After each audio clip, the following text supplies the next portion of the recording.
ઓમ ગણેશ હર હર મહાદેવ। આપણે વાસ્તુ કરવું છે કે પૂજા કરવી છે કે વાસ્તુ યજ્ઞ કરવો છે કે નવા ઘરમાં પ્રવેશ કરવો છે, તો એ કયા સમયે કરવું? સવારે, બપોરે, સાંજે કે રાત્રે?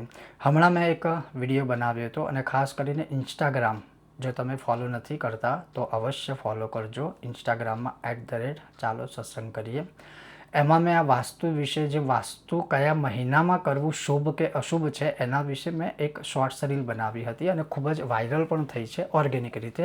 ઘણા લોકોએ જોઈ છે અને ઘણા લોકોએ પછી પોતપોતાના મંતવ્ય રજૂ પણ કર્યા છે અને ઘણા લોકો એવું કહે છે કે એમ કે પંડિતજી તમે બીજો કોઈ મહિનો બાકી જ નથી રાખ્યો, અમે કરીએ ક્યારે? પણ પહેલી તો વાત એ છે કે શાસ્ત્ર અમારા જેવાના ઘરમાં નથી બન્યા, શાસ્ત્ર તો આદિકાળથી બનેલા છે। બીજા નંબરમાં શાસ્ત્રના પ્રમાણ સાથે તમારી સામે પ્રસ્તુત કરું છું। હવે એને માનવું કે ના માનવું એ તો સૌની પોતાની મરજી હોય છે, પણ જે શાસ્ત્રમાં લખ્યું છે એ તમારી સામે હું પ્રસ્તુત કરું છું। અને સાથે સાથે મહત્ત્વની વસ્તુ એ પણ ક્યારેક હોય છે કે એક જ વસ્તુની ઉપર કોઈ મુહૂર્ત નથી હોતું। જેમ કે મહિનો છે તો મહિનાની સામે નક્ષત્ર હોય, તિથિ હોય, વાર હોય, દિશા હોય, આ બધું જોવાનું હોય છે। હજુ તો આ વાસ્તુના વિષય ઉપર ઘણા બધા વિડીયો હું તમારી સામે ઓથેન્ટિક શાસ્ત્રના પ્રમાણ સામે પ્રસ્તુત કરીશ અને એ જ રીતે આજે હું તમને એક બહુ મહત્ત્વપૂર્ણ, જે આપણામાં કહીએ ને સહુલિયતવાળો ધર્મ એટલે હિન્દુ ધર્મ પણ છે ને આપણે બનાવેલો છે। તો જેમ કે અમને પોતાને ઘણીવાર અનુભવ થાય, બંને બાજુથી હું કહું છું, જેમ કે ઘણીવાર અમે કહીએ કે આ દિવસે વાસ્તુ કરીએ અને સવારે શરૂ કરીએ તો ઘણીવાર એવું હોય કે યજમાનો કદાચ વ્યસ્ત હોય, પહોંચી ના વળે, સમયસર આ છે તે છે, એટલે એવું કહે કે આપણે બપોરના શરૂ કરીએ। આપણે સાંજે વાસ્તુ ના કરી શકીએ કે ના બપોરને ના સાંજ, ના રાતની વચ્ચેનો ભાગ જે કહેવાય આપણે 3 થી 5 કે 6ની વચ્ચેનો, એ સમયમાં સંધ્યાકાળમાં શું ના કરી શકીએ? તો શું કરી શકાય કે નહીં? આજે હું તમને પ્રમાણ સાથે કહીશ। આપણા સમય પ્રમાણે મુહૂર્ત ના ચાલે, મુહૂર્ત પ્રમાણે આપણે આપણો સમય પ્રમાણે મુહૂર્તની સાથે આપણે ચાલવું જોઈએ। આજે આ સત્સંગ મહત્ત્વપૂર્ણ છે, તમને પ્રમાણ સાથે શ્રવણ કરાવીશ કે કેટલા વાગે અથવા તો કયા સમયે વાસ્તુ પૂજાની શરૂઆત કરવી અથવા ગૃહ પ્રવેશ કરવો એ શુભ છે। જો તમને આજનો આ સત્સંગ ગમે તો લાઈક કરજો, વધુમાં વધુ શેર કરજો અને ચેનલ પર નવા છો તો સબસ્ક્રાઈબ કરીને ઘંટીનું ચિહ્ન દબાવજો। તો ચાલો સત્સંગ શરૂ કરીએ। હવે આપણા ગ્રંથોમાં એવું પ્રમાણ છે, મુહૂર્ત આદિ ગ્રંથોમાં, કે મધ્યાહ્ન હેતુ કૃતમ વાસ્તુર કર્તુર વિત્ત વિનાશનમ। એનો અર્થ શું થાય કે જે મનુષ્ય બપોરના સમયમાં વાસ્તુ કરે છે અથવા કરાવે છે, જે યજમાન બપોરના કાળમાં એટલે મધ્યાહન કાળમાં વાસ્તુનો આરંભ કરે છે, તો વાસ્તુ કર્તુર વિત્ત વિનાશનમ, જે વાસ્તુ કરાવે છે એટલે જે ઘરના મકાન માલિક હોય એના ધનનો વિનાશ થાય છે। પછી મહાનિશાસ્વપી તથા સંધ્યયોર નૈવ કારયેત, જે માણસ સંધ્યાકાળમાં સાંજે વાસ્તુ યજ્ઞ કે વાસ્તુ પૂજા કરાવે છે એનું પણ ધનનો વિનાશ થાય છે।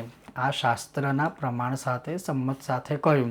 અને વાસ્તુ પૂજાનો અર્થ એટલે એવું નથી કે ખાલી વાસ્તુની અહીંયા વાત છે, ગૃહ પ્રવેશ પણ તમે ભર બપોરિયામાં કે સાંજે કે સંધ્યાકાળે કરો, સાંજની સંધ્યાએ, તો જે અંદર પ્રવેશ કરવાના છે, જેનું ઘર છે એના ઘરે અલક્ષ્મી જ આવે છે અને ધન સંપત્તિનો વિનાશ થાય છે।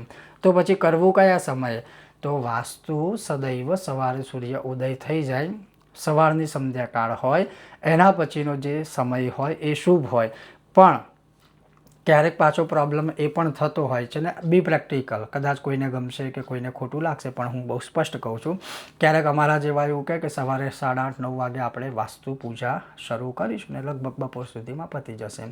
ત્યારે હવે પ્રોબ્લેમ એ થાય છે કે સવારે માની લો કે ક્યારેક અમે 8, 8:30, 9 વાગ્યાનો કોઈને સમય આપીએ તો એ સમયે કદાચ કાળ ચોઘડિયું ચાલતું હોય, તો અમારા કરતાં વિદ્વાન જે લોકો હોય એ અમને એવું કંઈક, મારા તમને ખબર પડે છે આમાં કાળ ચોઘડિયું ચાલે, આ છે તે છે, પણ ચોઘડિયા દરેક વસ્તુ માટે, દરેક વિષય માટે, દરેક પૂજાઓના મુહૂર્ત માટે ચોઘડિયા નથી। જ્યારે માંગલિક કર્મ હોય ત્યારે યોગ, વાર, નક્ષત્ર, તિથિ, મહિનો, દિશા, આ બધું જોવાનું હોય છે। એટલે ક્યારેક પાછું આવું પણ થાય છે એટલે એમાં પછી તકલીફો ઊભી થાય છે. એટલે જ્યારે તમે વાસ્તુ કે નવા ઘરમાં પ્રવેશ કરવો હોય તો શાસ્ત્રના આ બધા મત સાથે કરશો તો ઘરમાં ગયા પછી પાછું ફરી કંઈ બતાવવા નહીં નીકળવું પડે કે અમે જ્યારથી આ ઘરમાં આવ્યા છે ને ત્યારથી પ્રોબ્લેમ છે. કારણ કે જ્યારે તમે ઘરમાં જવાના હતા ત્યારે તમે થોડું ધ્યાન રાખ્યું નહોતું. બીજા નંબરમાં ક્યારેક શું થતું હોય છે, બી પ્રેક્ટિકલ ઘણા લોકોને કદાચ ખોટું લાગશે પણ હું સ્પષ્ટ કહીશ, કડવું હશે પણ સ્પષ્ટ છે કે ક્યારેક અમે કહીએ કે સવારે 7, 7:30, 8 વાગે સરસ છે, સવારે આપણે શરૂ કરીએ અને પછી શાંતિથી વાસ્તુ આપણે કરીએ. તો ક્યારેક હોઈ શકે છે કોઈની મજબૂરી, એમાં અમે કોઈ ના નથી પાડતા, પણ ક્યારેક પછી એવું હોય છે કે યજમાનો તરફથી સમય સચવાતો નથી.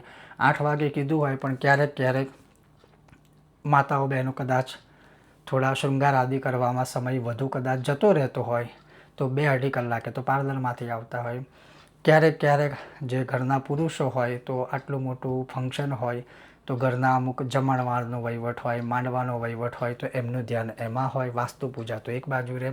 તો આવું પણ થાય છે. અને હું બીજી બાજુ પણ તમને કહેવા માગું છું, એવું નથી કે હું કોઈ યજમાનના વિશે હું કોઈ નિંદા કે કહી રહ્યો છું, પણ સ્પષ્ટ કહી રહ્યો છું.